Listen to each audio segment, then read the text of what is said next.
Good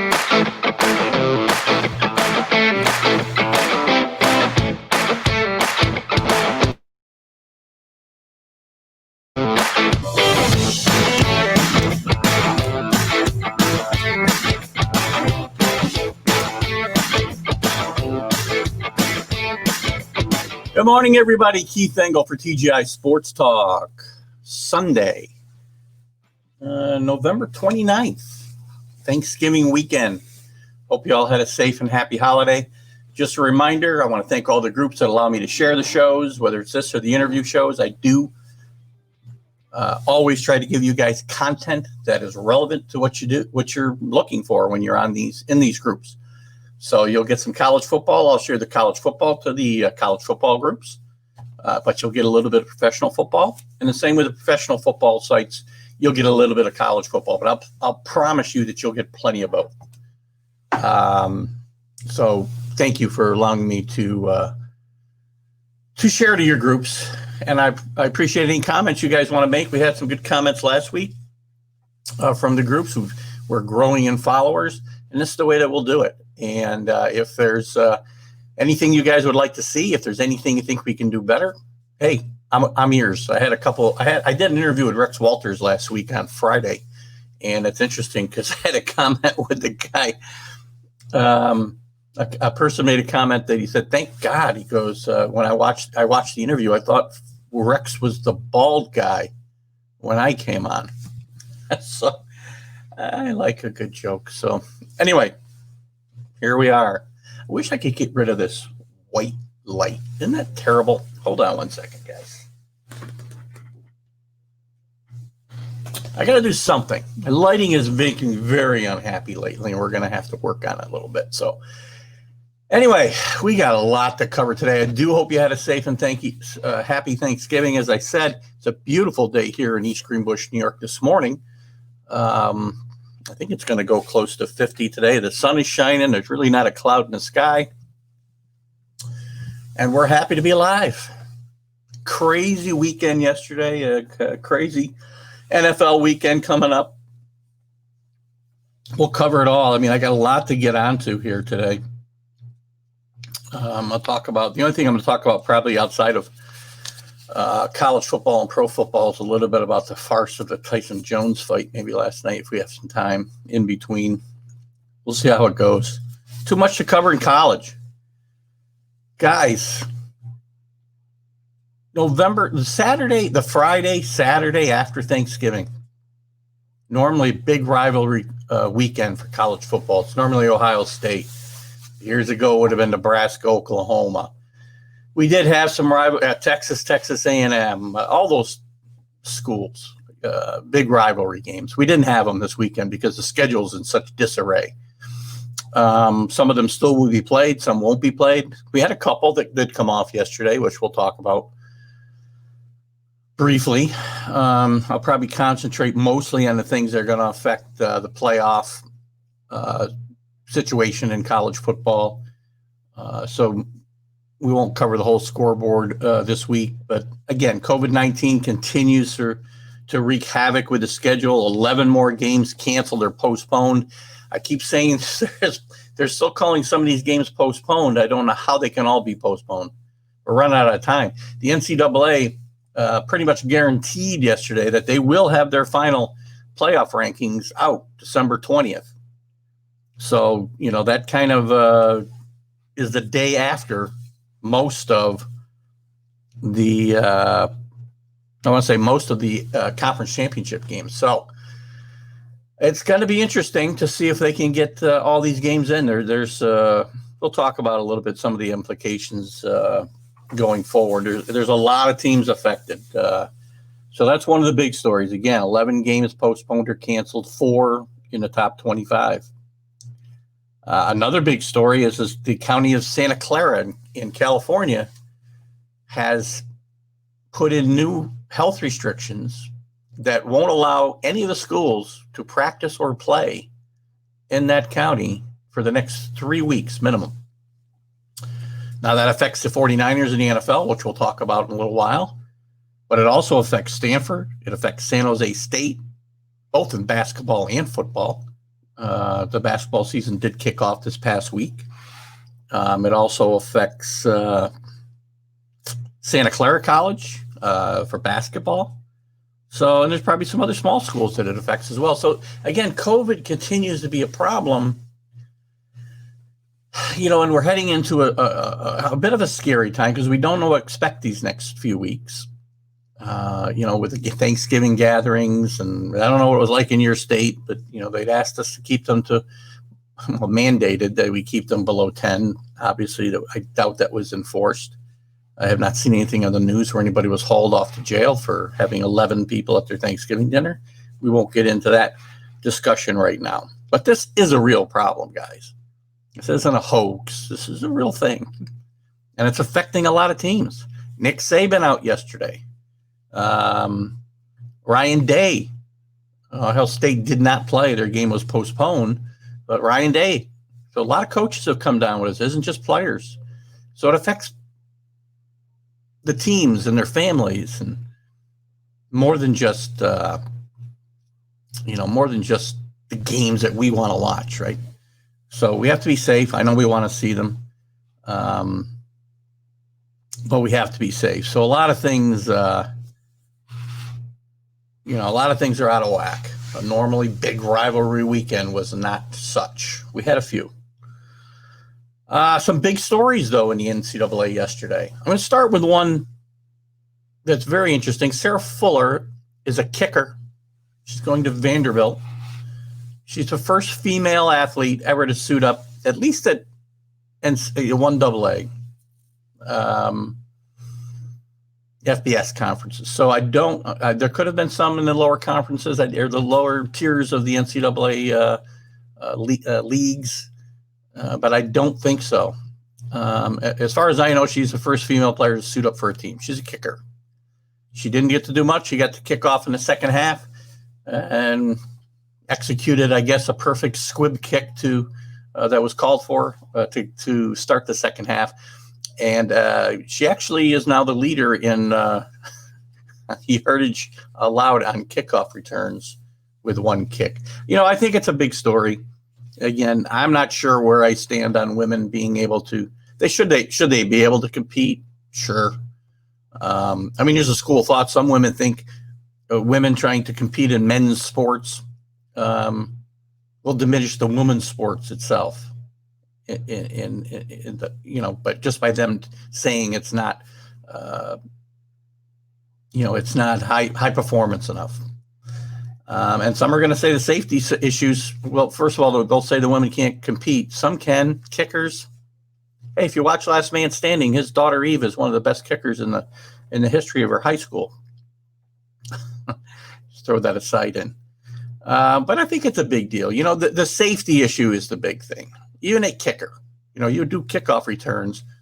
Possibly one reason there was a squib kick to start the half. I don't know. I'm not offering an opinion either way.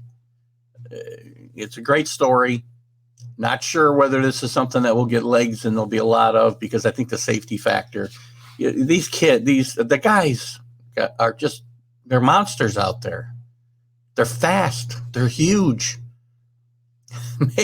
Maybe 40 years ago, but today, these guys are like human missiles coming at you. So I would fear for somebody's safety. But congratulations to Sarah Fuller on being the first woman to participate, suit up or participate in an NCAA game. So welcome you all in again. I'm talking a little bit about some of the stories from the NCAA yesterday. We got a lot to cover here, and then we'll get into the NFL. Another story, Jaret Patterson from Buffalo, 409 yards rushing and 8 touchdowns yesterday. One tied a record, 8 touchdowns. The other was just short of a record. His coach actually apologized to him through the media, well, probably personally and through the media yesterday, because he took him out. It was a blowout, but he didn't really realize where he stood. 23. He took him out on the next drive, and his replacement actually carried the ball 23 yards for a touchdown. The next play, and he would have had I'll get to that in a second, Rick. Both of those would have given him the record for rushing yards in a game. It's hard to believe that it's more than 409, but it is. And he would have broke the record for touchdowns with 9. So a great story there. May have put himself in the conversation for the Heisman. Who knows? He's had a tremendous year. And we'll get to my Heisman rankings here in a little bit. Rick Sherlock had commented that she kicked off and ran off the field, putting her team 10 on 11. Agreed, but again, that's why they squibbed it anyway, so there wasn't going to be a return. So, I don't know. There's going to be a school thought that it's a gimmick. There's going to be a school thought that I just don't think, football is not someplace that I don't think women can compete just because of these guys are monsters out there. There could be other sports they could compete. This isn't one of them. What else do I have here? Trevor Lawrence returns after over a month off due to his own COVID-19 positive test, and then some postponements, which I don't know that they're going to make up. Florida State, I still think, was looking to avoid a whipping last week. But again, with everything that's going on, it's hard for me to take that stance too solidly because safety is certainly a main factor. But I think if Florida State was that concerned about the game, they would have done something before Florida State flew there last week. In any event, Trevor Lawrence returns yesterday against Pittsburgh, and they rolled against Pittsburgh. He threw for 400 yards and a couple touchdowns. Might be too late for him now in the Heisman chase after missing some games, and Kyle Trask and Mac Jones really moving ahead of him. But we'll see. We'll talk a little bit more about that in a second. What else do I want to cover? We talked about Nick Saban missing the game yesterday, but Alabama was not affected as they rolled against Auburn. 25.5 points sure looked appealing when I made that play. I'll let you figure that out for yourself. Nick said he only screamed at the TV a few times, and I'm guessing probably somewhere in the third quarter he might have turned it off and watched, Blazing Saddles on some channel. I don't know. I probably would have. Syracuse. Oh my God. The end of the Syracuse game is just fitting for this. It's fitting for 2020. It's fitting for the pitiful season that let me fix my screen here a little. I seem to have crawled up a little. It's fitting for the season that Syracuse has had with one win. So they're down 7 against NC State. It's third down goal. And their quarterback, who I didn't jot down his name. I've got his name here somewhere, and I forget his name all the time. I guess it's not important because after he graduates here, we're never going to hear of him again. Anyway, third and goal.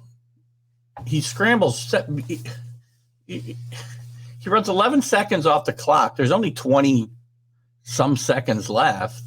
He runs 11 seconds off the clock, scrambling, ends up getting sacked for a loss. Hustles on third down. Hustles his team to the line and spikes the ball. Fourth down. Only Tom Brady forgets how many downs there are. I think it's very fitting. I just think it's very fitting for the season that Syracuse has had.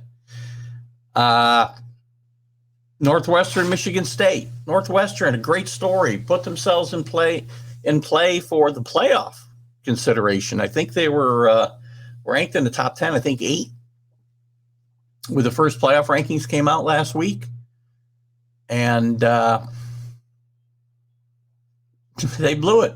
They fell behind 17-0, I think, to Michigan State. They came back, they rallied, but they ended up losing on a field goal at the end of the game, and that'll dash their hopes. Probably, well, they could still be in the hunt to be in the Big Ten championship game, but with the Big Ten situation, again, I don't know that Big Ten is going to get a team in. There's a lot to play here, excuse me, with the Big Ten. First of all, there's a late start, less games. Again, Ohio State's played 4 games. I believe 4 games. Postponed yesterday. Ohio State may not be able to play in the Big Ten championship championship game because of a rule they put in that a team had to play 6 games to be eligible for the championship game. So, again, the Big Ten has done a lot of adjusting of rules on the fly, so it's possible this will change still.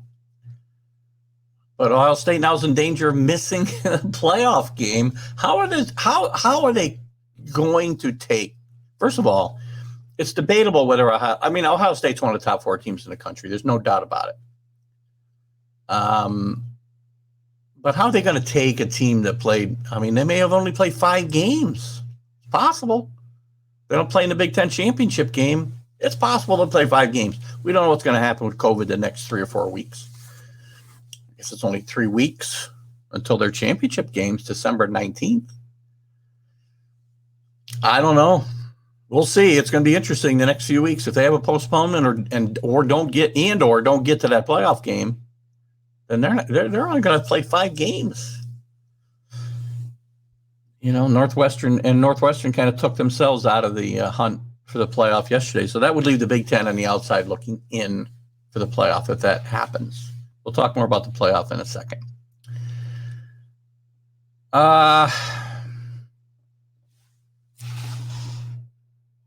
That's a shame. I can't read my writing. Oh, Penn State finally wins. How about that? Probably for the 3rd time this year, Keith idiotically took Michigan. It's a pick 'em. But Keith takes Michigan. Bad week for Keith so far. I've been doing well in, I haven't done well in my NFL picks necessarily. We'll talk about that in a little bit. But I've held my own with college and again, in this little wagering club that we have, I've held my own. Stayed even. Bad week this week, man. 0 for 5 so far.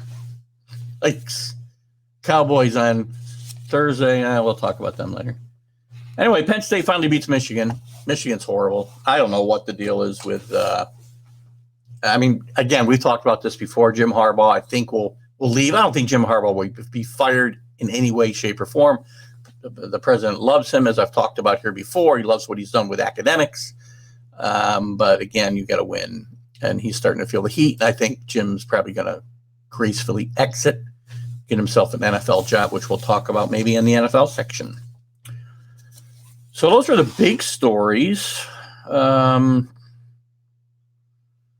look at the top 25 scores here real quick. I'm just seeing if I missed anything I wanted to chat about. Trevor Lawrence. I forgot about this. I guess I can talk about it as we get to the scoreboard here. Let's just jump to the score. I'm not even going to touch on the top 25 scores today. The scores that really affect the playoff chase or conference championship games. So let's look at that. And so Friday, Notre Dame, again, very important game because they need to keep winning. And North Carolina was a live dog in this game. Didn't bet it, but I would have been on North Carolina, to be honest with you, with the points at home. And Notre Dame won handily, 31-17. They'll probably keep their number 2 ranking easily this week when the playoff rankings come out.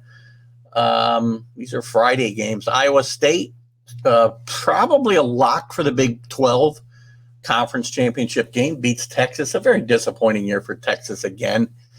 5-3 in the conference. Sam Ehlinger played well below his expectations. There's 893 college football teams. Billy wants to run through all the scores. I only do FBS Division I AA, Bill, so that number is bogus, by the way. So do some more research. I'm not going to run through all the games today. I've been interested. It's been an interesting season. One of the reasons I ran through all the scores up until now is, teams that aren't in the top 20 have a chance to move up and get in playoff consideration. And now, the top 25 is pretty much who's going to be in play.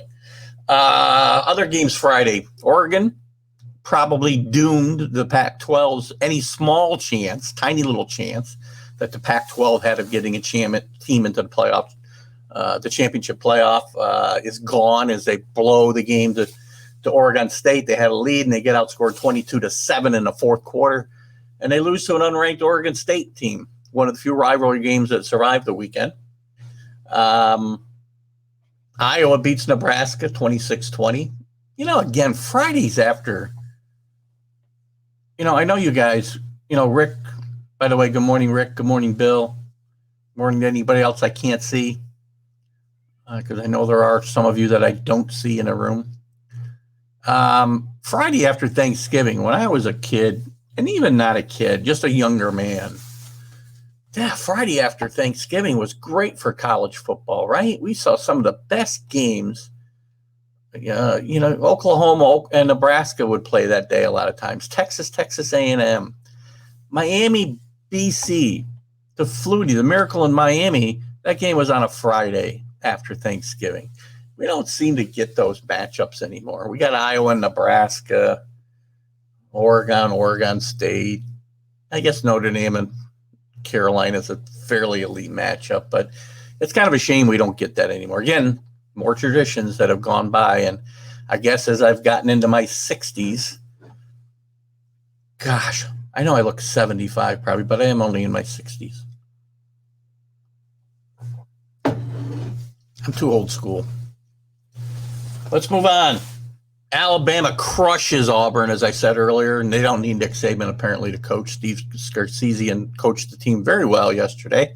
Probably be in line for a lot of the jobs that will come open. We'll probably be concentrating on that here in the weeks to come as the games start to dwindle and maybe some of the storylines change. Clemson rolls over Pittsburgh, as I said. They are going to be solidly at probably that 3 spot in the playoff again. Texas A&M. Ranked 5th in the playoffs rankings. So last week with the first release of them, really did not play well. They beat LSU yesterday, 20-7. It looks dominating, but their offense was atrocious. Their defense played great, and they've got to really kind of get it together. I mean, they ran the ball well. Spiller ran for 141 yards, I guess, but. Mond played horrible at quarterback, and they've got to play better offense. If they're going to sneak their way into this playoff and then compete once they get there, if they should get there. Another game, Keith, just to touch on the travails of Keith's wagering for the weekend. As I said, I'm 0 for 5 right now. Bad week. A&M was anywhere from a 13.5 to a 15-point favorite. So guess what? LSU scored with about 10 seconds left in the game to make it a 13-point game. You can figure out the rest. Florida rolls over Kentucky. I got to tell you, I moved off of a couple teams early too, and I should have. Yeah, God, I was watching Game Day, and they talked me out of a couple places I wanted to go. I wanted to take the points with Kentucky. But no, I took the points with Auburn instead. Blown out. Took Michigan. I was on Michigan anyway. Whatever. Let's not talk about me. Get me angry. Billy will wonder why I'm so angry every Sunday morning. I've had 3 cups today, Bill. On my way. Next up, Michigan State Northwestern. We already talked about this game. Huge loss for Northwestern. They were rolling. They were in great position to play in the Big Ten championship game. They still probably are, with only 1 loss on their side. It depends on what happens, obviously, next couple of weeks. But, they've blown any chance they had for the playoff. Again, with a short season for the Big Ten, these teams had to go convincingly undefeated and win the Big Ten championship, in my mind, to have a chance to get in, which makes it problematic for Ohio State, again, who was postponed yesterday and may not get to the playoff, not to the playoff, maybe not to the NCAA playoff. They may not get to the Big Ten championship game because of a rule the Big Ten put in, which, again, they'll probably change because it's Ohio State. Billy says it's all about me, buddy. You know what? Let me just touch on that for a second. Since I like to have a flowing stream of consciousness show on Sundays, and I hope you guys enjoy that in my getting off topic and trying to get back on. I think I do it okay, seamlessly. The seasoned professional I am now, after 4 months on this job. I'm not quitting my day job, by the way, or my real job. It is all about me. And if more people understood that, we'd all get along better, right? It's funny. I'm not an easy person to spend. If you watch my Thanksgiving vlog I put up Wednesday, I had to thank my wife several times because we spent the last 8 months together 24/7. Billy, you're retired, so you may, I think your wife might be working, but I'm not sure. You can let me know. But I'm not the easiest person in the world to spend 24 hours a day with.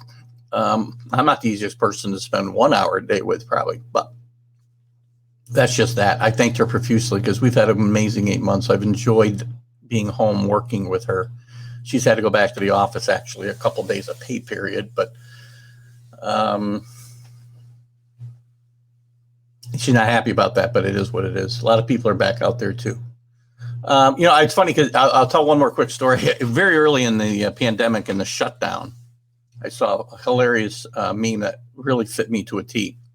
And it was after spending 6 weeks, 2 months, 24 hours a day, 7 days a week with myself, I felt the need to apologize for anybody who has ever had to spend any time with me.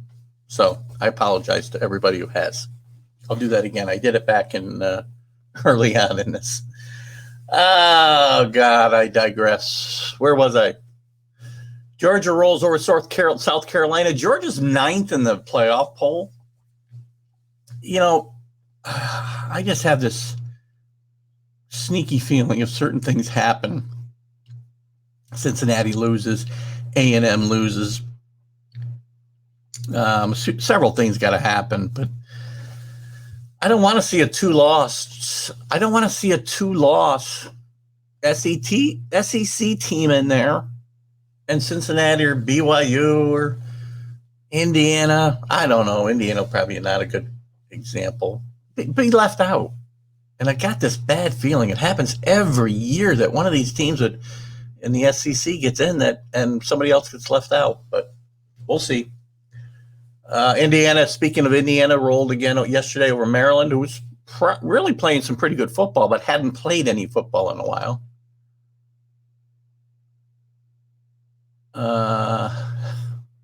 Somehow Billy has gone to longest field goal in college history is 69 yards, 1976. Can anyone kick 70? I don't know how you got there, Bill. Maybe it's from the opening of the show about Sarah Fuller. I'm going to guess the record holder is Russell Erxleben. Tell me if I'm right. And probably not.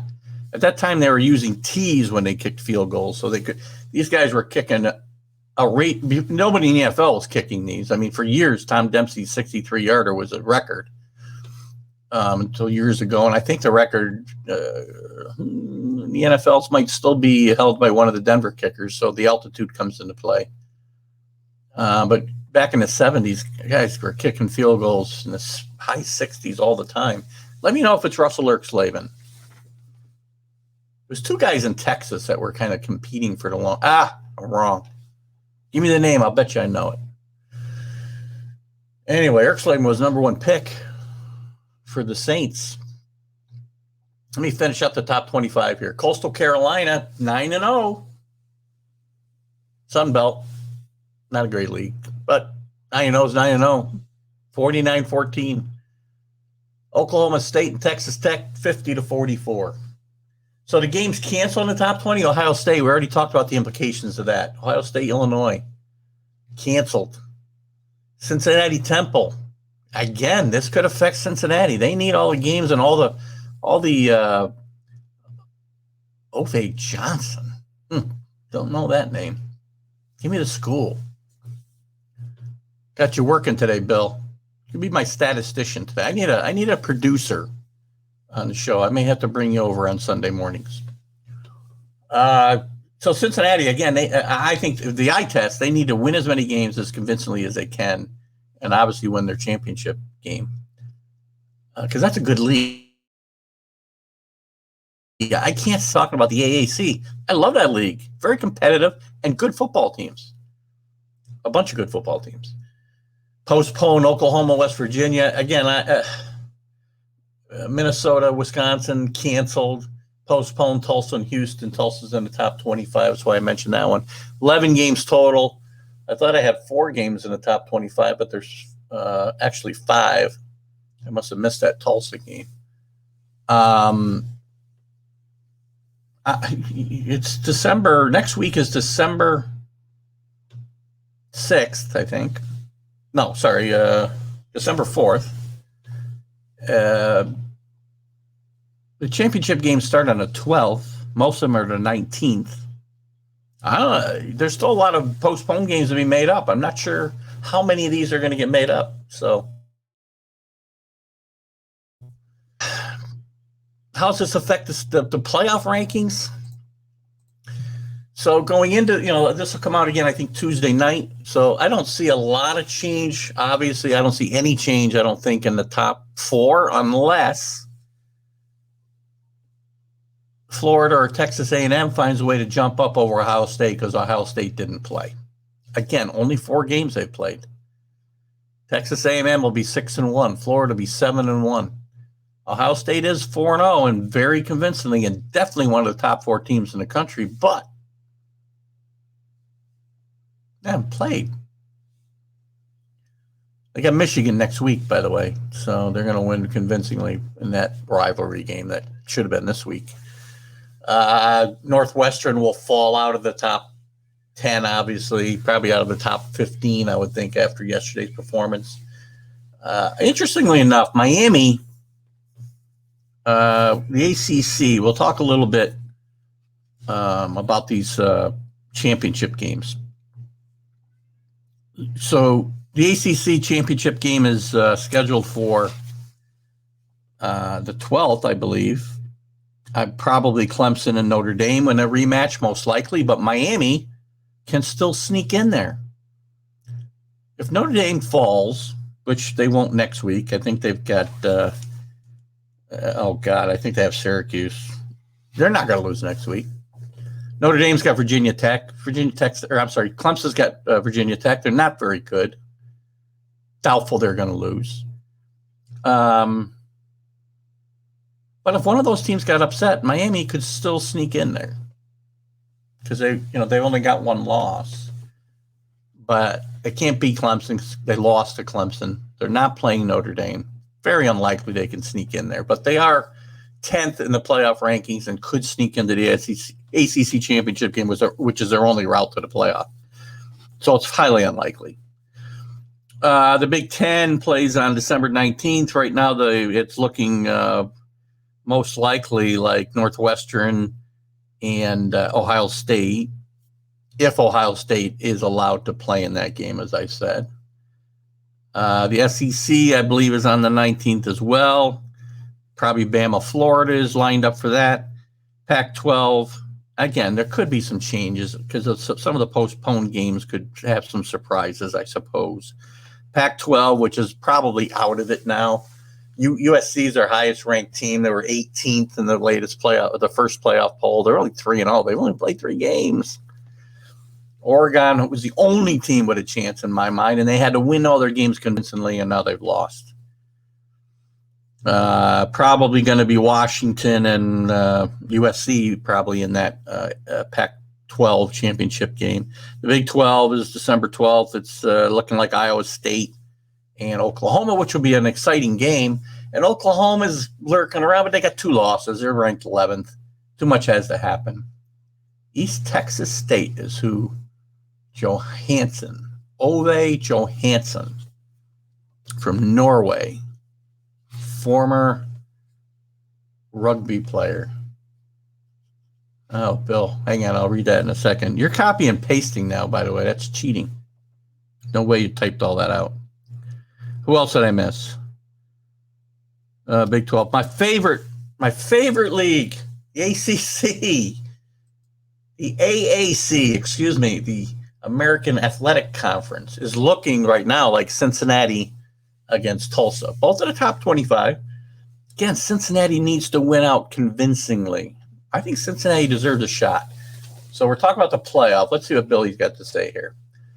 I hate to read, but here you go. The 4 teams selected to the 2021 college football playoff will be Sunday, December 20th, which I had already talked about. Originally scheduled for December 6th. This final rankings release was pushed back 2 weeks. Yeah, we got that covered. Good information, though. I know you cut and pasted it, Bill. You're an old man. You can't type that succinctly. Sorry. Not that much older than me. Anyway, guys, things are still, there's some things still up in the air. I mean, there's still some big games next week. Again, if you think the Pac-12 is still alive, you got USC and Washington. You got Alabama. You got Texas A&M and Auburn, which is going to be a big game. Auburn again blown out by A&M or Alabama yesterday, but Texas A&M still in play. They're 5th, but they got to be more impressive than they were yesterday. Siri, good call, Bill. Florida and Tennessee again. Those teams have to keep winning, and they got to win impressively. I think. Ohio State, Michigan. It will be a blowout for Ohio State, but they got to play. They got to play the game. I still think they have to. Their games, postponed games, have all been canceled. So I'm not sure, and I'd have to look. But I think if Ohio State has one more game postponed, they are not or canceled. They're not going to be in the Big Ten championship game. If they are, they're going to make the playoff. Being LSU is going to get killed. They're terrible. Texas A&M should have beat that team by 45 yesterday. The defense played awesome, but not the offense. Horrendous. And you got Syracuse, Notre Dame. Set your own line for that one, guys. Miami, Wake Forest. Big game, as I said, and the fact that Miami is still on the peripheral of maybe getting in that ACC championship game. They need a lot of help. Because, again, even a Clemson loss doesn't get them in because they lost to Clemson. And they don't play Notre Dame. So I'm not really sure if Notre Dame were to lose to Syracuse. That's pretty funny to say. What happened to LSU? Beat 20-7. Should have get beat by 45. They're terrible. Very interesting how there's not a lot of talk about the scandal at LSU right now. If you're talking about what happened to them in general this year, Billy, they graduated and had 7 guys go in the first round of the NFL draft. They had 2 of their best players opt out of the season. And so they're playing a true freshman quarterback much of the time, and it looked like it yesterday. And they got a scandal surrounding the school over where they've handled some sexual misconduct situations. So I know they won the championship last year, Bill, but it's not like the NFL. These kids don't stay there forever. As I said, 7 first rounders, I think it was a record. They lost a lot of good players. When you talk, they lost half their starting, at least half of their starters. When you factor in the people who did matriculate, well, I shouldn't say they matriculated and graduated, but left school for the NFL. And the kids that opted out, they lost at least half their starters. Hard to come back from. They knew it was a rebuilding year, but they've been playing. They played some bad games, and they were bad last night. So we'll see. I don't know. It's amazing to me how little talk there is about this investigation going on at LSU. They're doing their own internal investigation right now. They hired a law firm to look into their own Title IX practices, specifically as it relates to the reporting of these types of incidents. So we'll see what happens with that. Hopefully there's nothing to it. We have too many of these scandals, but we also know historically these types of scandals don't end well. They don't end well. Look what happened to our Browns at Baylor. These are great teams. They had some bad kids. Real quick, I guess we'll talk. If you guys have any other questions about the or comments about the NCAA, post them up. We'll move on here real quick. I want to go through the Heisman rankings, my Heisman rankings. I guess probably not a lot different than what most people have. Some people could have it differently. That will be awarded, I think, January 5th. Billy can probably find something to cut and paste me. They did move that back. That's usually also announced, I want to say this first weekend in December is usually the Heisman ceremony. There won't be a ceremony. It'll be virtual this year, and it'll be January 5th. But normally it's that first Saturday in December, and there's not a lot of football then. It's usually Army-Navy. Army-Navy's got the stage to themselves, which they won't this year. And that's unfortunate because it's a great game. I cannot miss that. I don't care how bad either team is. If they're both bad, I don't care. Army-Navy game is a must-watch for me. Must-watch. And this year they're playing at West Point, and I've said this every week, it's such a shame that game got moved to West Point, and there can't be any fans because it is a wonderful experience. Again, if you haven't been there, go there for a game when you can. It's a great experience. And get there early so you see the cadets march in. So the Heisman, Kyle Trask did nothing to hurt his candidacy. I think he's still in the driver's seat. How Billy confers by Heisman Trophy ceremony, virtual ceremony. I don't believe there'll be anybody in attendance. It's scheduled for Tuesday, January 5th at 7 p.m. Tuesday's a big night for Heisman presentations.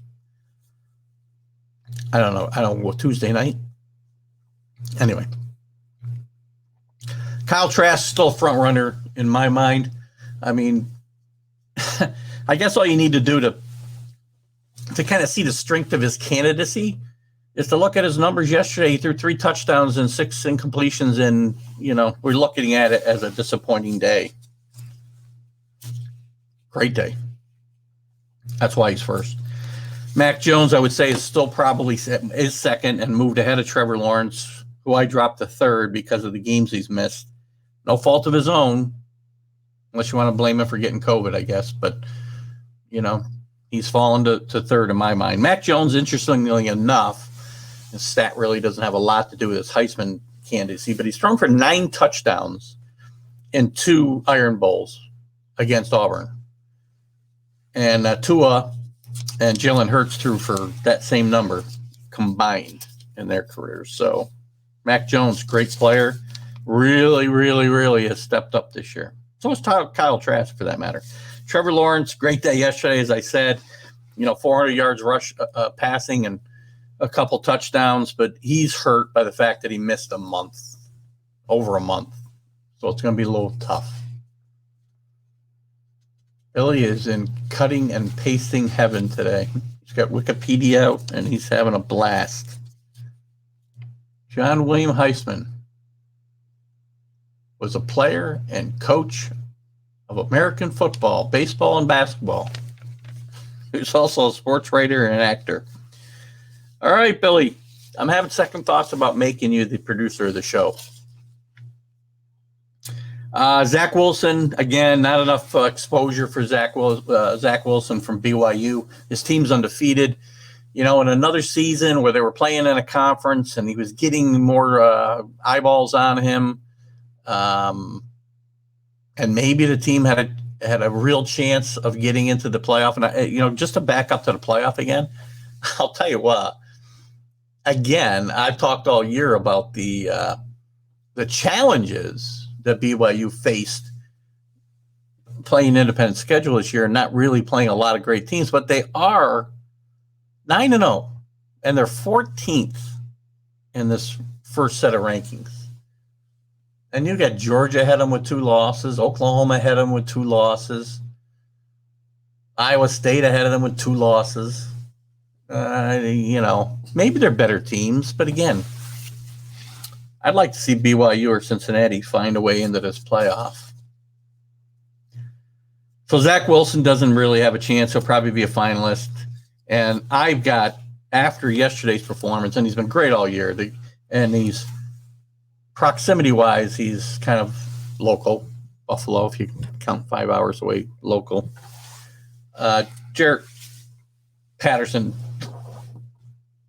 propels himself into the 5th place in my mind with his almost record-breaking performance yesterday. And his coach, again, if you missed it earlier, apologized to him for taking him out of the game, and his backup scoring on a 23-yard touchdown, which would have given him the all-time rushing record and broken the tie for touchdowns scored in the game at 8. It would have been 9, and he would have had that record alone. So we'll move on to the NFL. Oh, before I go on the NFL, I'll throw this in the middle here so the groups I post to I'll just use it as a fence post from college to the pros. I hope to God none of you paid any money to watch Mike Tyson and Roy Jones fight yesterday. It came to a predictable draw. I didn't watch it. I'll be honest with you, I didn't watch it. I don't understand. I mean, it's an exhibition. I get it. But why are people paying money to watch these 50-some-year-old guys maybe punch themselves out? I doubt there was a lot of real punches thrown. If anybody watched it and can correct me, please do. Make a comment now or later when you watch this, but I just don't get it. I saw a picture from the weigh-in, and I thought, Roy Jones looked a little like me standing there. Well, other than I'm the whitest man in America, but other than that, he looked like me standing there. Billy predicts Clemson to win the championship. I don't doubt it, Billy. They got a tremendous team, but Alabama's going to be tough to beat. And I don't know. I think this is a different Notre Dame team. We'll talk about this for a minute before we move on. I'm sorry. I'm backing up again. I was going to wait till the playoff was more solidified, I guess, here a week or two from now. I think Notre Dame's different than the Notre Dame teams that have gotten to this point in the past and disappointed, get blown out in the playoff. I don't think they are. We'll see a true test of it when they get to the ACC championship game, likely a rematch with Clemson and Trevor Lawrence under quarterback or under center, playing quarterback. But Trevor Lawrence could be the big difference maker. But I think Notre Dame is better than they've been when they've been in this position before. They've got through the rigors of a league schedule for the first time, playing in the ACC full time this year. And I am a big Ian Book fan. I have watched this team. I watched them a lot. I mean, I'm not necessarily a Notre Dame fan, so don't think I'm a Kool-Aid drinker. And I like Notre Dame. I don't necessarily root for them. I enjoy watching them play. But I've watched Ian Book really grow as a quarterback the last year and a half. And they got a great running game. They play good defense. And they got a smart quarterback who makes plays when he needs them. If you watch that Clemson Notre Dame game, he played great. No big mistakes. And again, he's a thrower and a runner. And I really think he's kind of helping his NFL stock this year. So we will move on. I think it's going to be great. I still think we're looking at the 4 teams that are there. Alabama, Notre Dame, Clemson, and Ohio State will be there 3 weeks from now. Whenever we have the not quite a little more than 3 weeks from now, when we have the final rankings. Anyway. Anybody wants to call and give me a hard time, don't forget. I keep forgetting to put up the number. Let me put it up for a while. Anybody wants to call and give me a hard time, now that we're moving into the NFL, they can feel free to do it.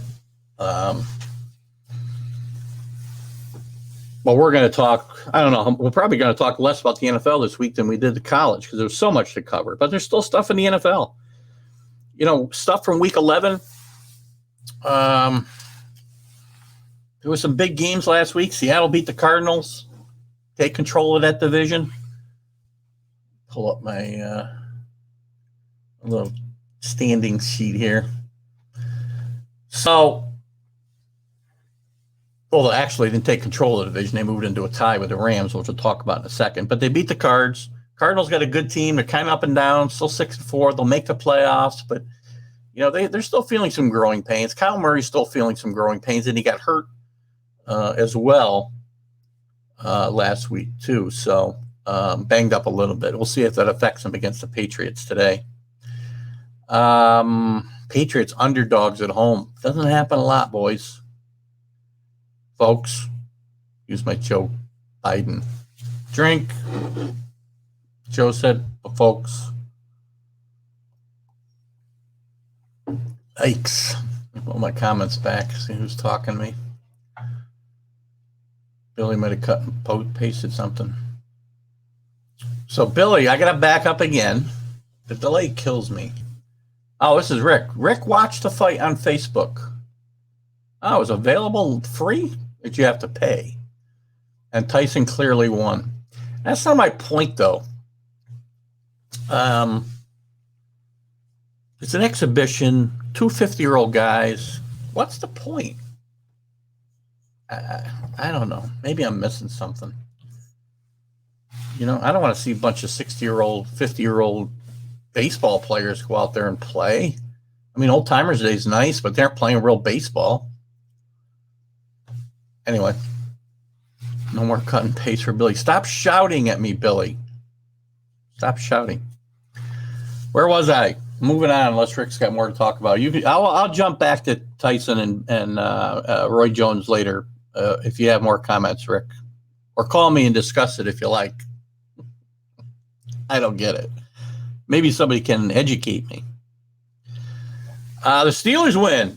Steelers go to 10-0. There's only been a handful of teams in history that have gotten to 10-0.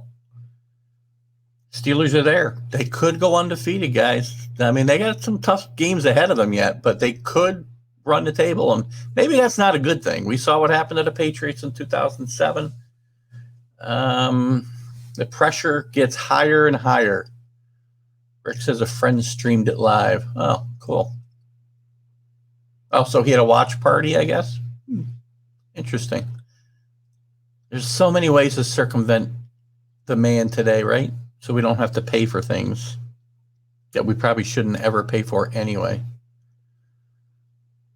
They're trying to revive boxing, Billy says. Well, I'm not going to revive it with Roy Jones and Tyson fighting each other at 55 years old. Should have fought that fight 30 years ago. That would have revived boxing. All right, I'm on. Tennessee beats the Ravens. That was a big game. Ravens are slumping. I was on a show. I guessed on Mac and Jack on Mac Sports. Look for that on Facebook. I guessed on Fridays. I do share it to my page, so you can get on. Fast forward to me if you want. They have a good show. They have a really good show, and you guys probably would enjoy it. I don't have the time to do what they do, man. Mac works a full-time job, and he does 2 hours Wednesday through Sunday. So God bless them. And I think they do a great job. I enjoy being on the show with them. I was on Thanksgiving Day with Byron Williams, who was an NFL wide receiver, and he talks to them about the Giants. But they have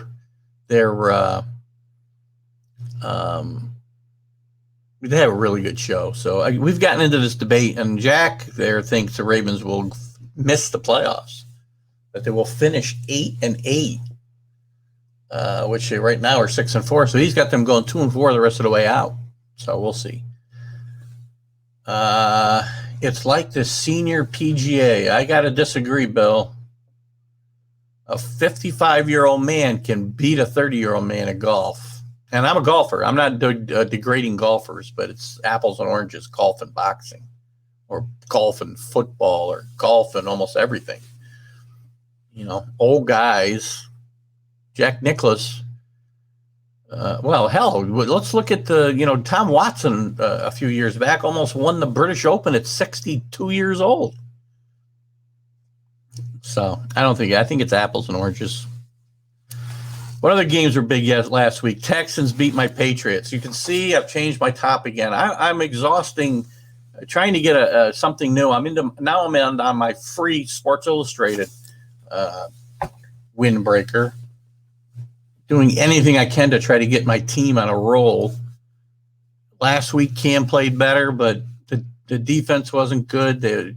Watson torched them most of the day.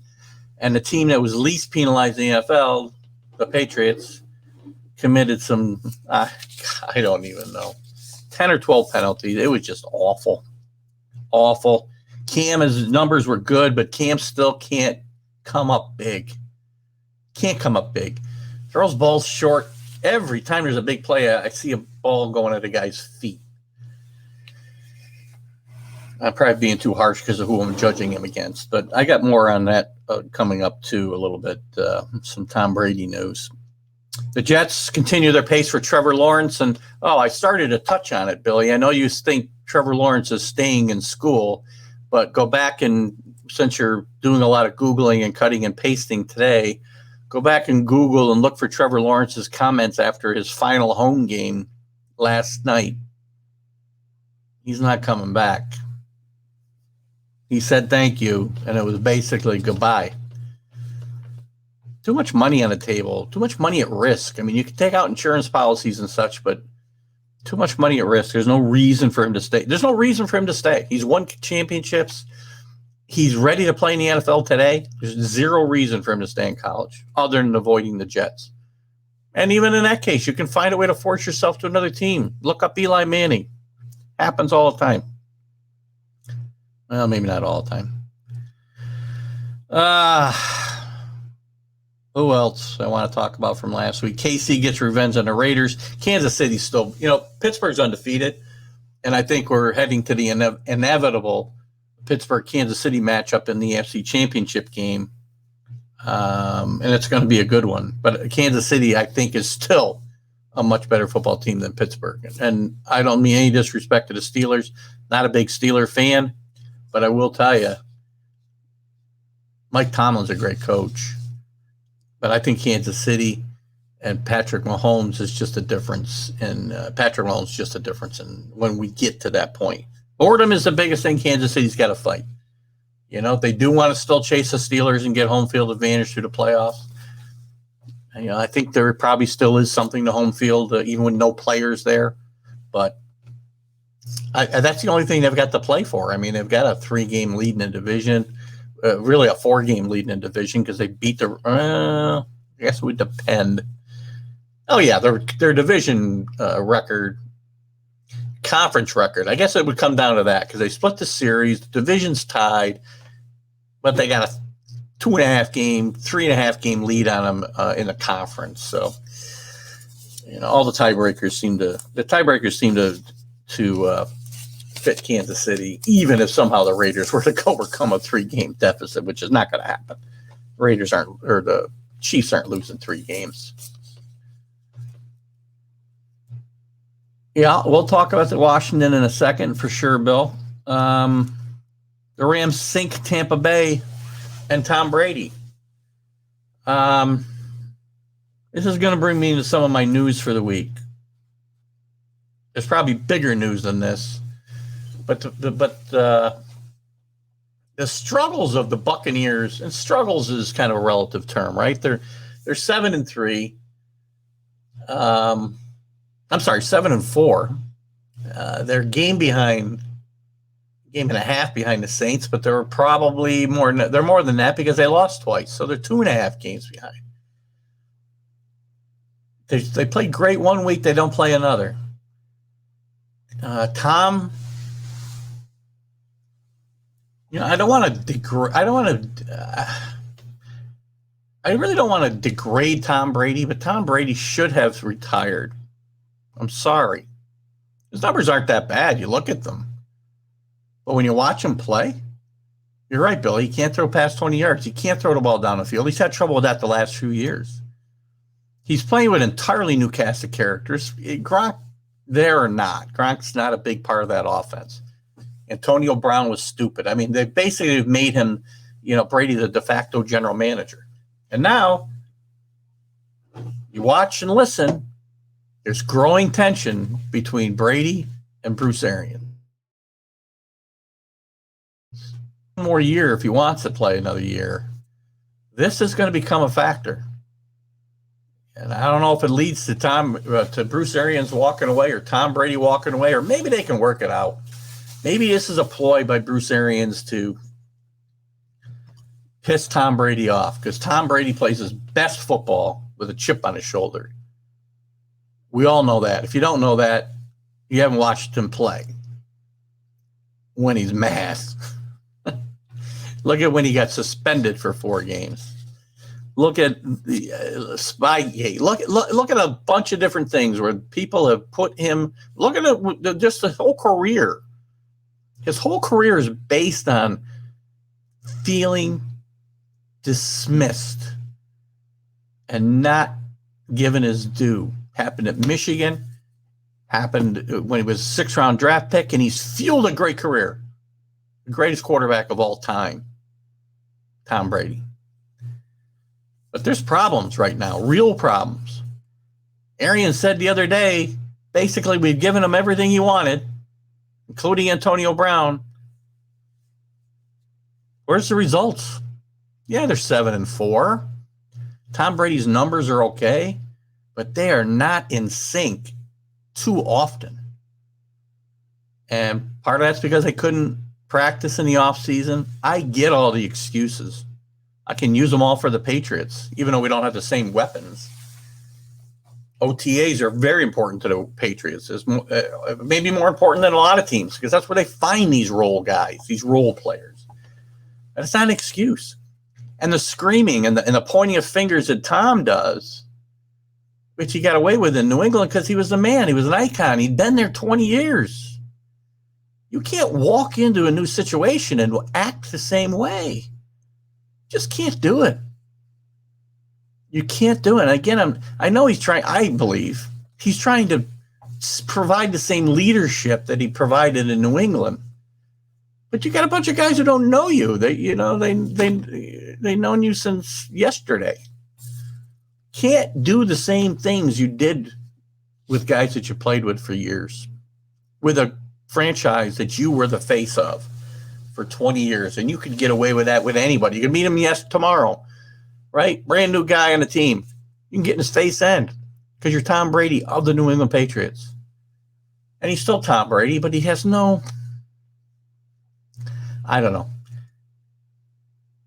I've always brushed off the whole thing about him not shaking hands with guys when he's pissed off at the end of games. He's done it 2 or 3 times this year again. And then, he's more than happy to do it when he wins. I brush that off as just his competitiveness. And again, you can get away with that when you're in the same situation you've been in for years and years and years. You're going into a new situation, you got to act a little differently, I think. And Tommy's trying to do things the way he did them for 20 years, and it's not working right now. That team is on the verge of coming apart. It's very, very interesting to see what happens the next 5 weeks and into the playoffs. They're going to make the playoffs. If they implode in the first round, who knows what happens? Brady could walk away. Arians could walk away. I mean, they've done everything you want. They've given him everything he asked for. And, right now they're a middling team. We'll see. Saints are red hot, even without Drew Brees. We'll talk about that in a second. I'm going to talk about Washington when I get to the rundown of the team spell, just so I can stay on track here. The other big news in the NFL, time we got, 10 o'clock. Staying home today, I think, guys. Game's not on TV. My game's not on TV. I'm going to find it on Sirius Radio. Just not worth getting out this weekend. Too many people, from out of town around, just not feeling good about being out and about safely today. So going to forego seeing the Patriots for the first time in a long, long, long, long time. Because the big news is COVID-19. Excuse me. It's big news for us. Big news in the NFL. Pittsburgh and the Ravens were supposed to play Thursday night, Thanksgiving night. Game got moved to Monday. Then the game got moved to Wednesday. 18 players on the Ravens, including Lamar Jackson and Mark Ingram, are going to be out. The Steelers have 4 guys, and quite frankly, I don't know who those 4 guys are. So, I mean, there's still some debate, I guess, whether this game will get played Tuesday or not. The Pittsburgh Steelers players are upset. They've lost their bye week twice now. They were supposed to have a bye week, and the schedule got rearranged. They're playing out a bye week. They're supposed to have a bye week coming up this week, and they got to play football on Tuesday. So they should have been off for 10 days. So, I mean, again, it is what it is. Every team's had their problems, so I don't necessarily care that much about the Steelers griping about the game situation. Everybody's had to deal with these types of things through this year. They're not the only ones. But on the same token, the Broncos today are playing with no quarterback. Every one of their quarterbacks, Drew Lock, Brett Ripien, Blake Bortles, all came into contact with their other quarterback, Jeff Driscoll, who's COVID-19 positive with no masks, no social distancing, and lied about it. Or at least one of them did. And now, well, and according to NFL protocol, they cannot suit up and play today. So the Broncos are going to play the game today. Where are they playing, by the way? Sorry, I don't have that up. The Broncos are playing, New Orleans. Should be easy to beat them without a quarterback, right? How hard can that be? I mean, come on, guys. You got to be smarter than that. So they can't play. I can't remember ever in my history of watching football. I mean, maybe guys got hurt. I know the Colts back in the 60s actually played Tom Matty, who was a running back at quarterback for a while, and he played pretty well. Billy's got a good point. He doesn't think they had a quarterback before. You're probably right. They don't. Some of them there's a lot of people who like Drew Lock, but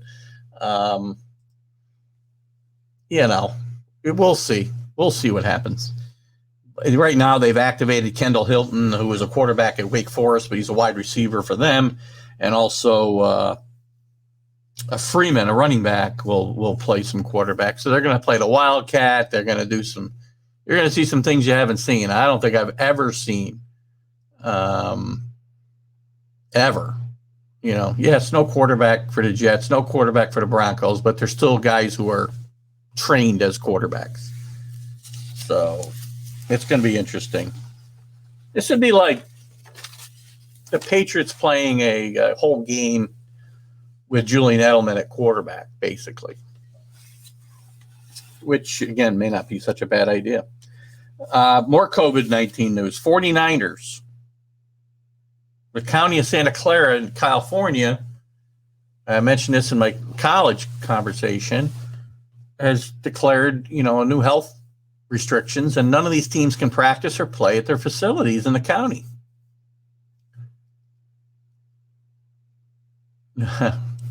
Billy and Drew, you guys can duke that one out. I think it is a coaching situation with the Jets more than a quarterback. I like Sam Darnold. If they want to trade him in the division, which will never happen, you can trade him to us. 49ers, at least 3 weeks. They cannot practice or play at home. So they're looking for a new home. They're looking at playing at Arizona State. They're looking for some places to call home for the next 3 weeks or a month. Their season has been,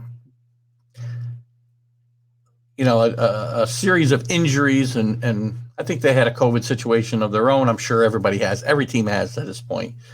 but nobody's been displaced from their home. And one more thing for the 49ers to overcome, and they've probably, they're probably out of the playoff hunt now. I mean, I don't think they're going to kind of make a run at it here, but we'll talk about that in a second. Some other news. Matt Patricia, one of my favorites, ex-defensive coordinator for the New England Patriots, world champion New England Patriots, in over his head in Detroit. Whether he's in over his head as a head coach or, again, it's just a dysfunctional organization is debatable.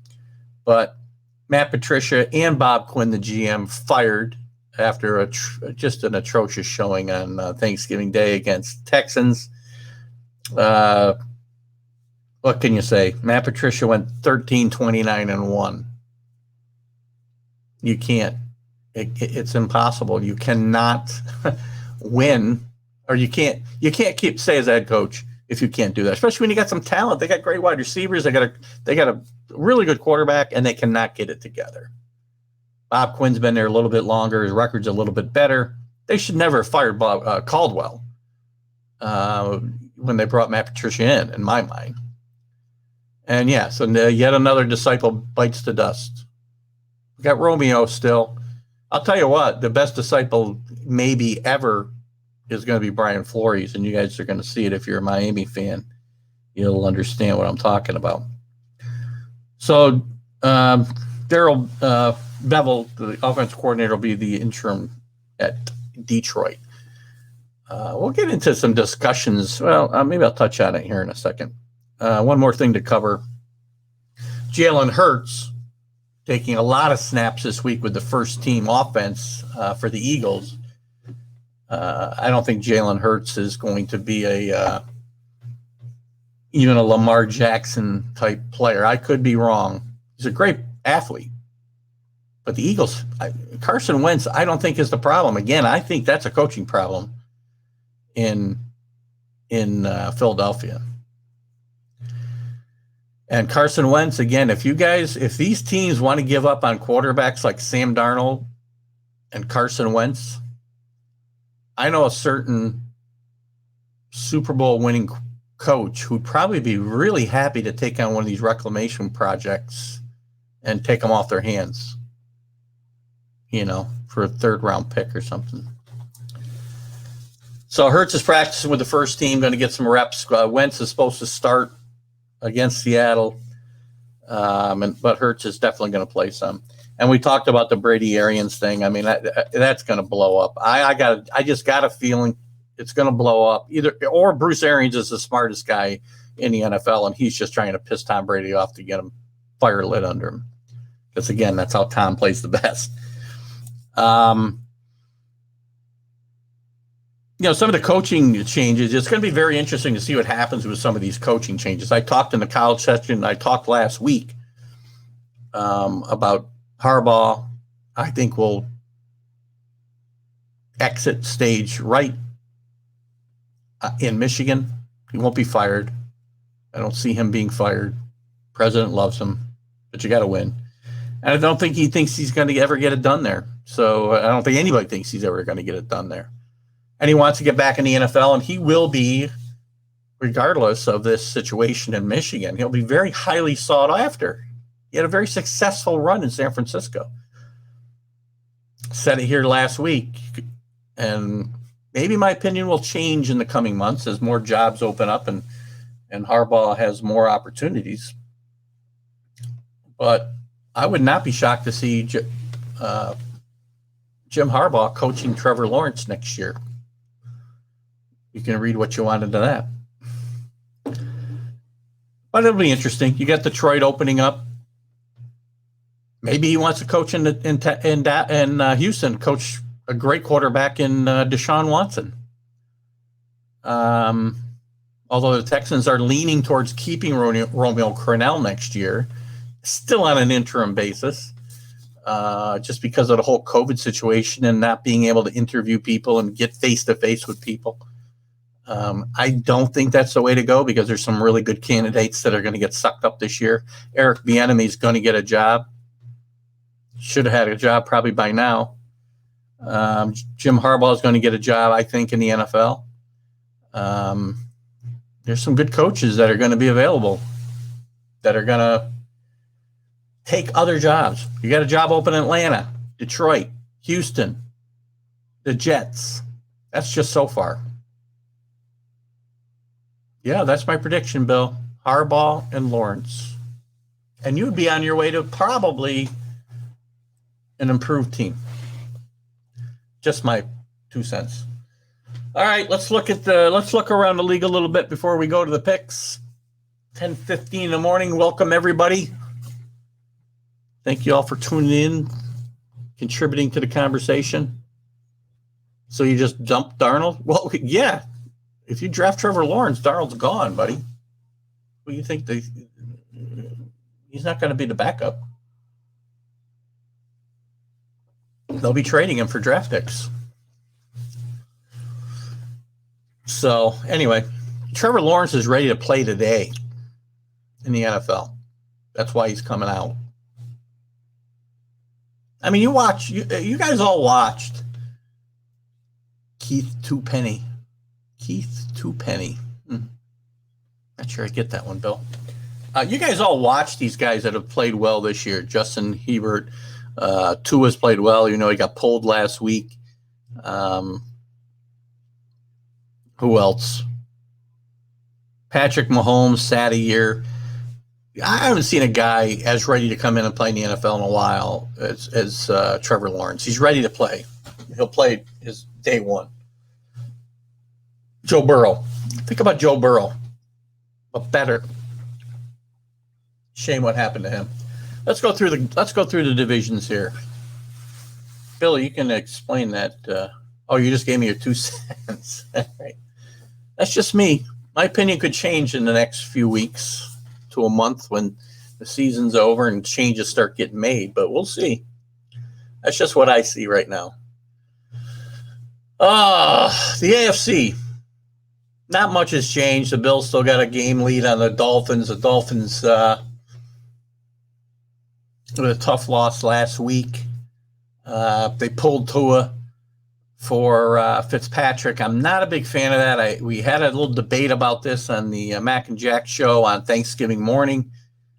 Jack thinks you can have the relief quarterback, a guy who comes in and saves a day. I don't believe in that. It's never worked in the NFL. Maybe once or twice. Don Strock with the Dolphins, but they didn't have a real number one quarterback. David Woodley was their quarterback. And he'd come in and not to mop up games, but to come back and win games. You can't run an NFL franchise that way today. There's an old adage, and I didn't make this up. For sure. It's been around forever. If you have two quarterbacks, you actually have no quarterbacks. Because you're going to have divisions in the locker room after a while. It's going to cause problems. It's going to hurt the development of Tua. And Brian Flores, I think, is a great coach. That's what I was going to get to before when Drew was talking about another disciple bites the dust. I think Brian Flores is in a position to really break the glass ceiling on Belichick disciples and finally be a successful one. But this move leaves me scratching my head a little bit. You want to win games. You want to win games now, but you don't want to forfeit the chance to win many, many, many games and division championships later for a win this year, where they're ahead of schedule. They weren't expecting to compete this year. Guarantee you that. Elsewhere in the division, the Patriots are 4-6, and you know what? They're probably. I've been saying this for a while. They get me excited with a win over the Ravens, and then we throw a stinker up last week against the Texans, where we let Deshaun Watson just throw the ball all over the field.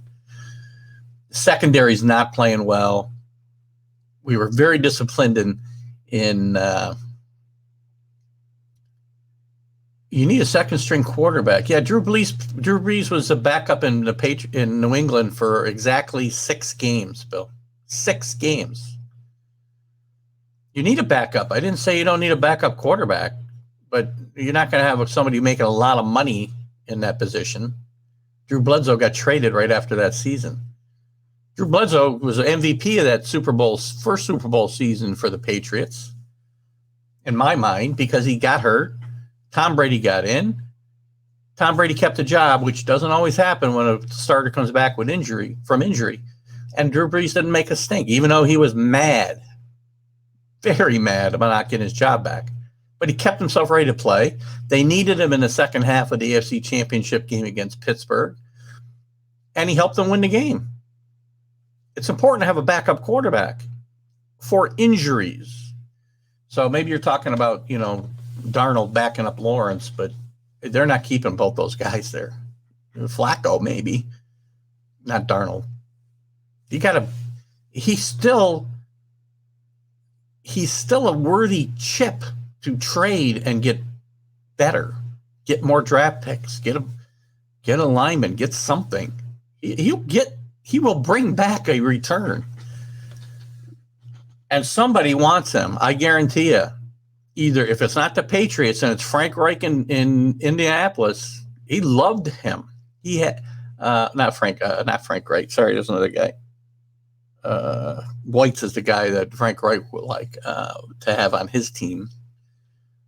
There's somebody else I'm thinking of. It's escaping my mind now. But there will be teams that want Sam Darnold as a reclamation project. And again, I can think of one if I travel just a bit southeast. Or is it south? Is it northeast? I don't know. I'm not good with my directions. The Jets we already know about. Steelers 10-0, as I talked about. Guys, you can look it up. There haven't been that many teams that have started the season 10-0. They still got some tough games ahead of them, but they got a 3-game lead in the division. Again, the danger of going undefeated here you got a 3-game lead in the division. What are you going to do when you get later on in the season? It happened to the Colts a few years back, quite a few years back now. I don't think teams care about going undefeated. I think they care about winning championships. Patriots. Billy, the one-word answers, I have trouble figuring out what we're talking about here. Anyway. The AFC North, Steelers are obviously a lock, and I still think the Steelers and Kansas City are headed for the AFC Championship game. Not a big surprise there. I don't think I'm going on any limbs. The Browns are probably going to be a first-round exit in the playoffs, depending on their matchup. The Ravens struggling. Lamar Jackson, teams are figuring out a little bit. Good defenses he has trouble against, and now he's out with COVID for at least a week. The Colts in the AFC South, the Colts continue to surprise me. Really good defense. Phillip Rivers has played better than I thought he would play. But again, how much the Colts are going to want to invest in him in the future is debatable as well. He's only playing on a 1-year contract.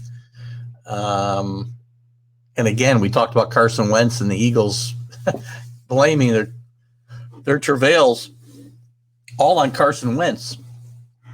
If they want to get rid of him, they're going to be suitors for Carson Wentz, just like there will be for Sam Darnold.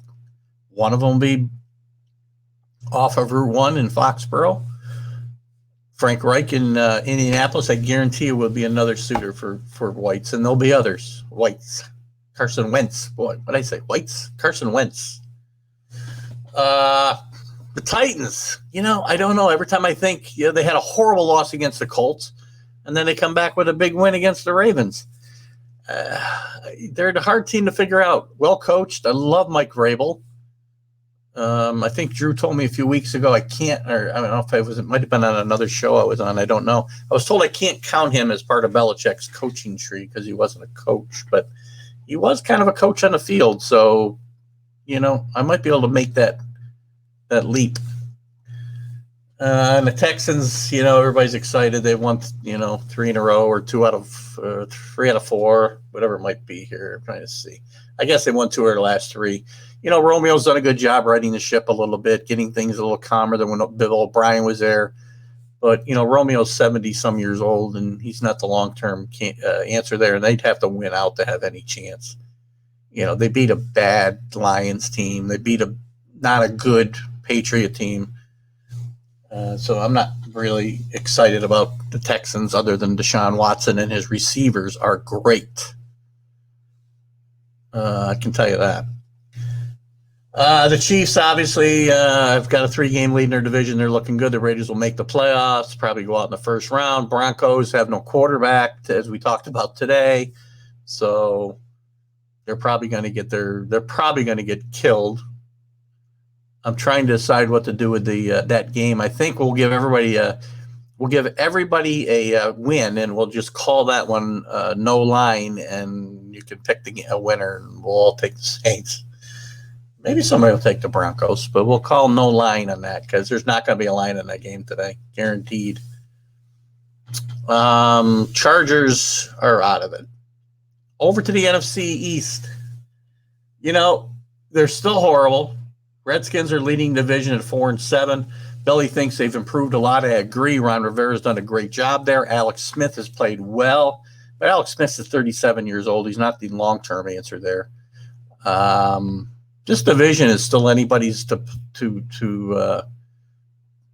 grab.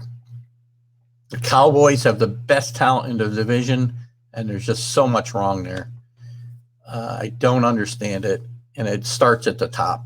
Talked about this on the Thanksgiving show with Mac and Jack and Byron Williams as well.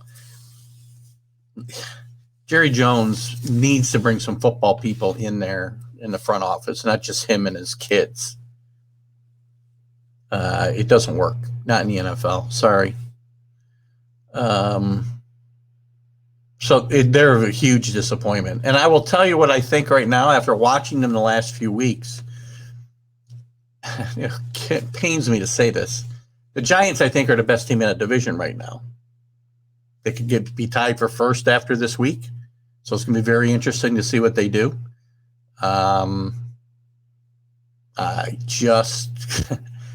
Somebody's got to win that division, unfortunately. And again, it might be 6 wins, 7 tops, but somebody's going to win. And right now, the Giants, I think, are the best team in the division. We'll see. 5 big weeks to go. Well, 6 big weeks, I guess, depending on how many games you've already played. 6 weeks. The Packers in the North. Packers are starting to pull away. The Bears are starting to kind of come back to earth where they ought to be at 500. The Vikings, I thought, were going to make a run, and just an awful loss to the Cowboys last week. Sorry, Rick Sherlock. Just inexcusable loss at home to a team that is not playing good football. You watch them get blown out at home Thursday to a team that they should have beaten easily. So horrible loss last week, and I don't see now. I thought they would make. They had, and again, they could still make a run with the expanded playoffs, but we talked about the Lions situation. Pat Patricia out.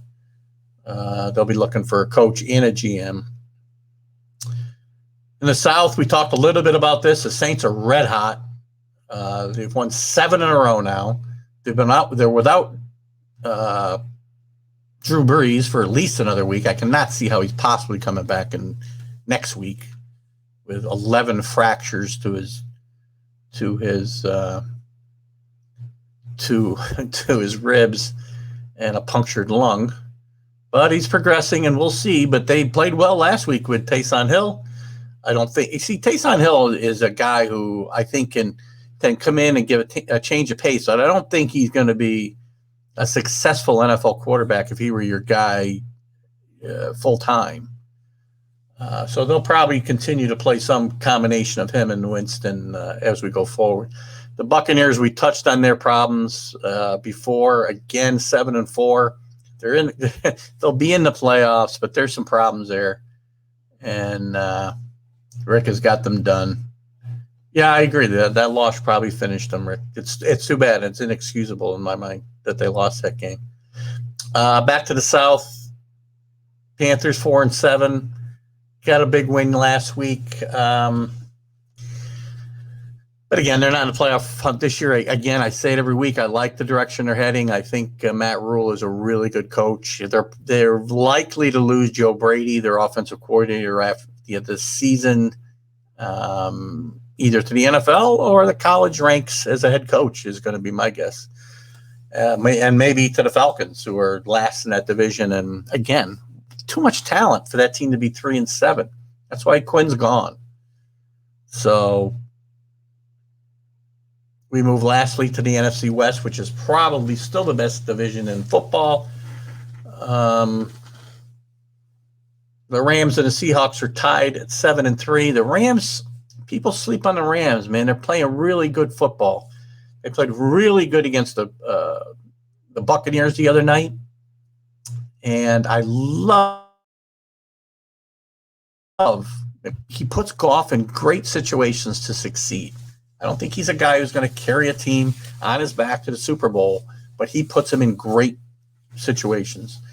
And then you got the Seahawks, who, if Russell Wilson can overcome their defense, that's how far they're going to go. You got to leave at 10:45. We're going to get to the picks right now. Cardinals we talked about. Niners we talked about. We're going to move on to the picks. I don't have my picks that you guys took in front of me on Thursday, so I will add those in afterwards. We're in Week 12, NFL picks. So they could be in my thing here. Well, maybe we'll add them in as we go. We'll go a little quicker today for Bill. Getting to be 10:30 anyway. Who's picking? Billy's picking. He's picking. And Drew, give me a thumbs up or a thumbs down. And I'm going to get started. We're going to start with the biggest game of the week at 4:25 today. The Chiefs and the Buccaneers. Chiefs are 3.5-point favorites on the road against Tampa Bay. That's a lot. That's a lot. A lot of road favorites this year. I keep saying it. Tampa Bay is not playing well. Kansas City, underrated on defense. Mahomes, I think this is a game that Mahomes wants to win against Tom Brady. So I'm on Kansas City today, -3.5.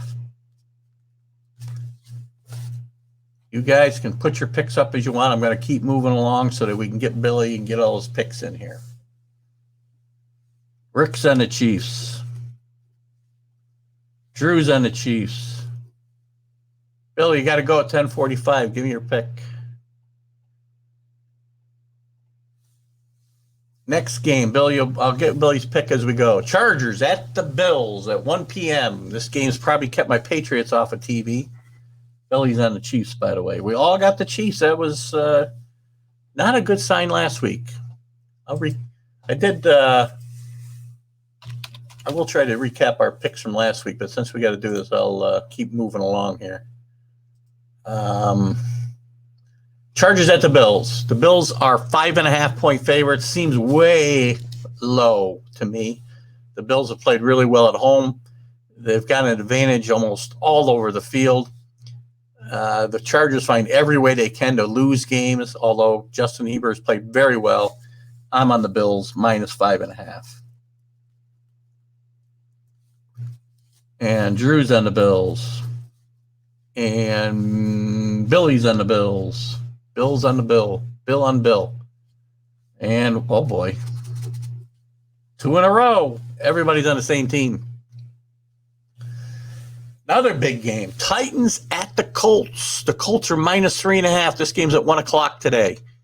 The Titans, again, I talked about how they're up and down, and they shook off their cold streak by beating a tough Baltimore team last week in overtime. The Colts, I do not believe in still. I'm on the Titans, +3.5. Sorry, 3.5. I'm on the Titans.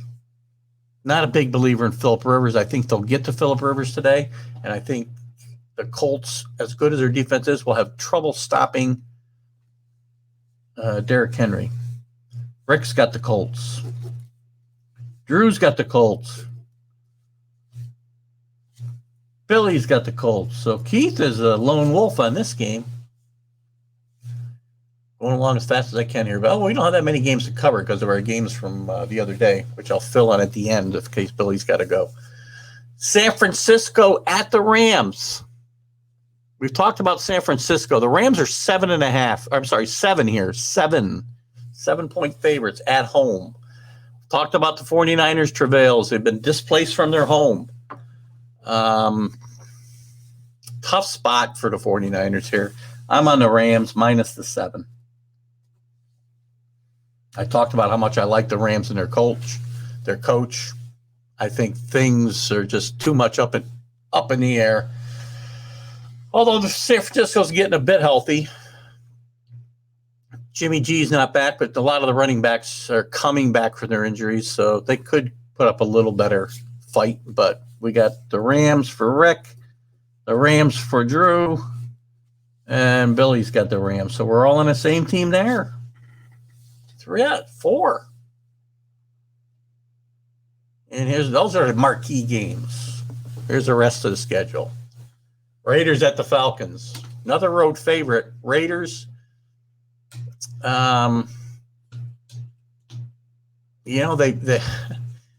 almost beat the Chiefs for a second time last week, but they're a team that still puzzles me. They're 6-4. They're going to the 3-7 Falcons, who made a coaching change and played better for a few weeks. But I got to take the Raiders here. Again, I don't like those West Coast teams coming east, but I've gone against that strategy most of the year. So I will take the Raiders minus 3. Rick's on the Raiders. Billy's on the Raiders. I don't know if I saw Drew's pick or not. Drew's got the Raiders. Wow. Guys, we're all going on flames. We're all going to have big scores this week. Well, I don't know. We got to factor in Thursday's games. I lost 2. I'm already down 2. I'm going to skip Thursday from now on, just in general. Thursdays aren't going to happen. I'm not going to get out of bed. Yeah, I don't disagree with Hill being a proven over Gurley. Gurley's career is probably not ever going to be the same as it was, for sure.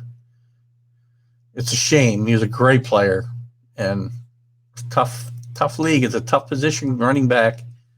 It's amazing when I see guys like Frank Gore have played as long as they played, and then some guys, the average guys don't make it more in a few years. So, Aaron Jones and the Packers are hosting the Bears. Bears are in free fall right now. No quarterback. Foles and Trubisky are both hurt, banged up anyway. Supposedly Tyler Bray will start. Packers are an 8.5-point favorite. I don't think they're going to have any trouble covering 8.5 in this game.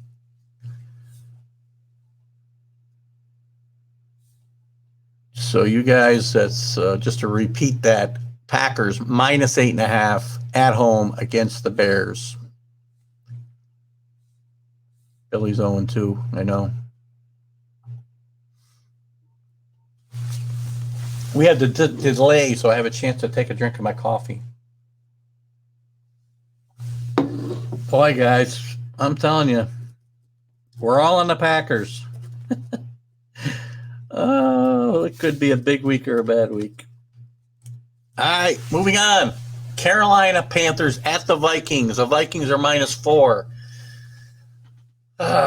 Both Teddy Bridgewater and McCaffrey practice this week. It's possible they'll play, and it's possible they won't. So it's just a very tough. They got to bye in week 13, so they may want to give them 2 weeks off to get closer to 100%. The Vikings are the Vikings. I don't know what to make of this. I'm going with the Panthers. I'm taking the Panthers plus the 4 here. I gave the Vikings every chance. I'm going to roll the dice of Bridgewater and McCaffrey play, or at least one of them does. So I know Rick's on the Vikings. Billy's on the Vikings. And Drew is still doing his math. It is a tough game. I agree. Drew's with me on the Panthers. It is a very tough game. It might be the toughest game on the board. The Browns at Jacksonville. Again, a big road favorite. I'm sorry, big road dog. Big road favorite. That's correct. Sorry. Boy. Browns are 7 at Jacksonville. The Browns, I don't know. They're 7-3. There's only a few teams with better records than the Browns, and I still don't believe in them. I still don't believe in Baker Mayfield. But Mike Glennon, and raise your hand if you knew Mike Glennon was still in the league. Played for the Browns for a while, if I'm not mistaken. I had no idea that he was still in the league, and he's starting, by the way, for the Jaguars today, which is all I need to to take the Browns -7. Billy's on the Browns. Rick's on the Browns. And Drew's on the Browns. Chubb and Hunt roll. I buy that. We're all on the same team again. Cardinals at the Patriots. Well, we know where I'm going here, right? Murray's banged up. Patriots rarely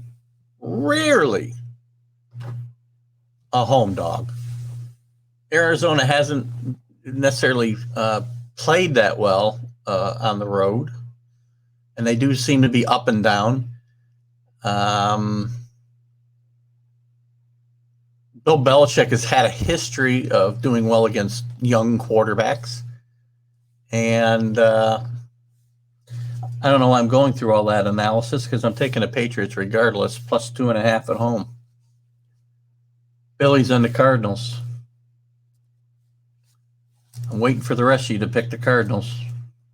Rick's got the Cardinals. Drew's got the Cardinals. I'm always going to have that one loss this year, it looks like, guys. Saints at the Broncos. As I said, we're going to give us a gimme here, guys. I'm not putting any line on this game. I'm just going to say pick a winner. And if I have to put down the Saints for anybody other than nobody, I'd be shocked. I'm going to write down Saints for everybody. You guys can speak up if you want me to stop. I'm giving you a gimme. I guarantee you there'll be no line in that game today. No line. You would not be able to bet it anywhere. Can I howl like a lone wolf?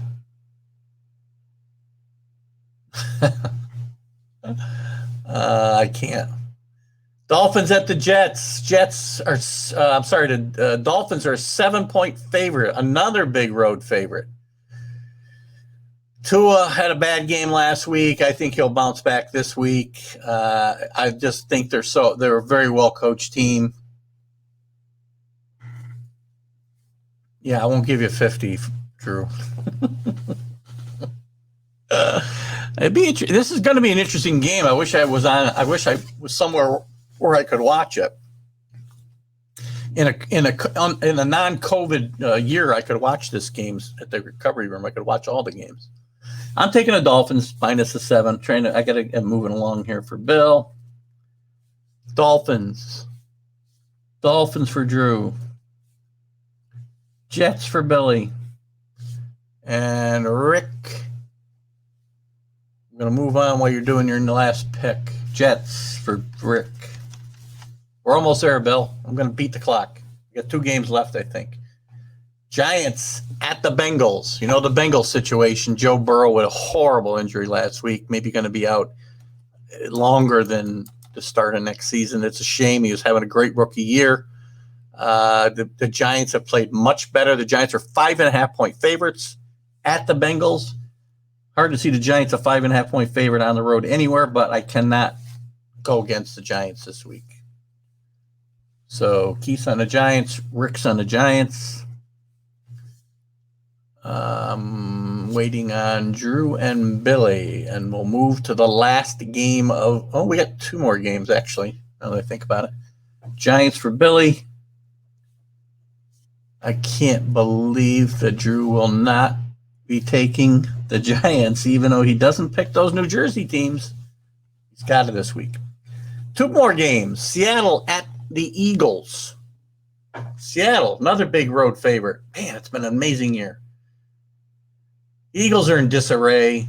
Wentz is a starter, but they're going to play Jalen Hurts some, as I said earlier. I like the Seahawks, -6. not as big a deal coming east. They're probably already here. The Seahawks -6. Gotta believe I can put Billy down for the Hawks. Seattle. Put Billy down right now. And Drew, your pick, -6. Seahawks at Eagles. There'll be a place the Eagles will jump up and win, right? Been such a tough year. I'll recap the standings when we get through here. I'm just trying to get Billy. I know Billy's got to go. One more pick, Bill. Ravens at the Steelers. We will leave the original line that we had the other day. I don't have my Facebook open today. We already made picks. I'll let anybody change their pick that wants to, but I'm going to put those picks in as they are. I'll find those and I'll add them. I think we might have all taken Pittsburgh. I'm pretty sure we did. And I think it was 4, if I'm not mistaken. You're welcome, Billy. Enjoy whatever you're off to do. Stay safe. Keep staying home today, not going out to watch the game. Good weekend, not to be out and about, taking any risks. Guys, I will, for those of you that are still here, let's just recap last week's. I believe we all took, I can't find that. I'm going to recap last week's games first, and I'll try to find the other games that we did real quick. Our recap for last week, guys, I should have done this before we started, but I always forget to write it down because I'm busy getting so much other information down. Our Week 11 results. The big winner with 7-7 was TGI Sports Talk for the first time in a while. Rick's asking for the record. I'm getting there. So TGI Sports Talk was 7-7 on a season of 73, 84, and 4. Oh my God, it's a damn good thing I pick a couple of winners that I wager on in our wagering team league. Billy P, 6-8. Rick Sherlock, 5-8. Sean McGillen, 3-11. And so TGI Sports Talk was the winner for the week only because the rules dictate there has to be a winner. So I will not be taking any bows for that performance. But I thank you guys for participating every week. I have a blast doing it. I'm going to try to find our chat here. Hold on. Damn it. Can't find it. Where's our chat from the other day, guys? Can't find one I sent you guys. Didn't I do it via Facebook chat? Help me out. This is great TV and video. Where the heck is it? Here it is, right here. I got to get this thing out of my way, though. Get out of my... There we go. All right, here were our picks from the other day. I took the Lions, the Cowboys, and the Steelers. We know I lost on the Lions. No, I lost on the Cowboys. And the Steelers are -4. Boy, what a steal that is, huh? You guys are lucky we picked that game the other day. Rick took the Texans, the Cowboys, and the Steelers. So he's got one win already and one loss. And Drew, I think these picks are above mine. Drew took the Texans, the Cowboys, and the Steelers, so he's also got one win. And I believe Billy was with me, with the Lions, the Cowboys. Oh my! So we all got two gifts today: the Steelers and the Saints. Guys, are we going to get through this season? What do you think? Anybody still here? Speaking of my wife was not a Perth Red Raider. My wife grew up on Long Island, along with my brother-in-law, Drew, who is one of our regulars. And, so she moved up here, oh gosh, I don't know. Drew, you can probably help me better, 30 years ago. after spending some time in Boston. So she's a Patriot fan as well. So no, she is not a Red Raider. Hopefully that's not too politically incorrect these days. I don't care that it is. Hate that we don't have our name anymore. I hate that we don't have our school anymore, Rick. But it is what it is. I guess you have to move along with the times in some places. So, thanks for asking, though. But she is a wonderful, wonderful person, as I mentioned early in this show. And I mentioned in my Thanksgiving vlog, she is, the best thing that ever happened to me. And I thank her for spending the last 8.5 months or 8 months, whatever we're at now, heading towards 9 months, 24/7 working from home. You guys who are retired might know what it's like, but it's a new world, and putting up with me 24/7 is not an easy task. I know this. I live with myself 24/7 for the last 60 plus years. So anyway, guys, that's going to wrap it up today. Big week in college football, as I said. Lots of new news with the COVID situation.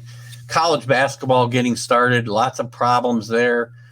Let's pray we get through this season, these seasons. Let's pray everybody stays healthy. Let's pray that the Thanksgiving holiday doesn't cause the big spike that we're fearing. It's keeping me in now for a few weeks, I can tell you, just because I don't want to be concerned about it. But, we're going to get through this. We're resilient, as I said. We've had a great run here. I'm having a blast doing the show. This has been the best thing that COVID has brought out for me. It's a great distraction. It's a fun hobby. I enjoy being with you guys on Fridays and Sundays, and maybe we'll be expanding. I do my vlogs now. We'll see what else we do. My guest, I want to thank my guest last week, by the way. If you haven't watched last week's show, watch it. I had the great Larry Farmer, former UCLA head coach and star player for the Bruins back in their heyday. And it was a great interview. Larry is a tremendously class individual. And I'll have next week on Friday, Hank Golo. We're going to talk more about the NFL and probably some Masters golf. But join us then, 8 a.m. Eastern Time. TGI Sports Talk with Keith Dango. Have a great Sunday with football. It's a beautiful day. Take a walk. Have a great day, guys. Bye-bye.